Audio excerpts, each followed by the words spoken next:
stato siglato a Padova un protocollo di collaborazione tra Confservizi Veneto, associazione regionale che raggruppa tutte le aziende di servizio pubblico, e l'Associazione Nazionale Carabinieri per garantire assistenza ai soggetti più deboli e dare maggior sicurezza sia agli utenti che ai lavoratori del trasporto pubblico locale. Numerose le aziende coinvolte nell'accordo, che offrono il 95% dell'intero trasporto regionale di persone su gomma, oltre al trasporto lagunare. Abbiamo riscontrato già da un po' di tempo che il trasporto pubblico soffriva di un paio di problemi abbastanza gravi.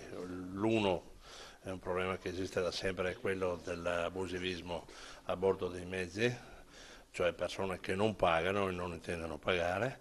L'altro invece è un problema un po' più attuale, più contemporaneo e riguarda le violenze all'interno dei mezzi pubblici. Siccome le varie aziende si erano mosse ognuna per proprio conto per cercare di affrontare il problema, abbiamo pensato come associazione che raggruppa tutte le aziende di trasporto pubblico del Veneto di trovare una soluzione che potesse essere comune a tutte.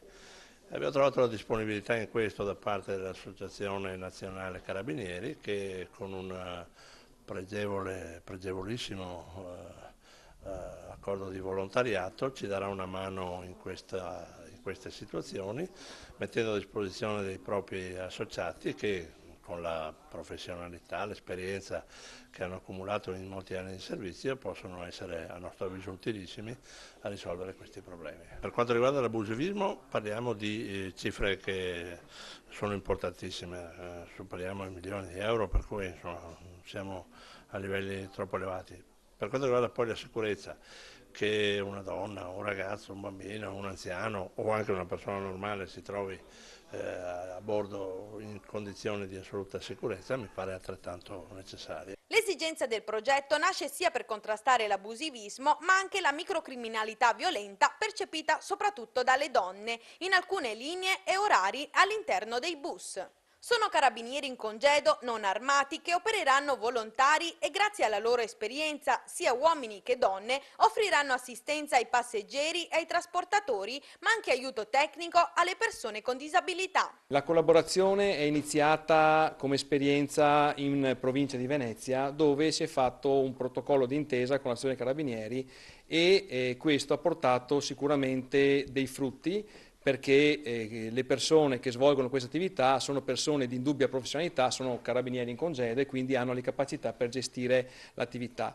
L'attività è un'attività principalmente di assistenza e di gestione, non solo di controllo, non è di controllo puro del territorio, ma è di gestione di problematiche che possono sorgere all'interno degli autobus e di assistenza verso gli anziani, verso le persone svantaggiate, verso chi potrebbe avere dei problemi.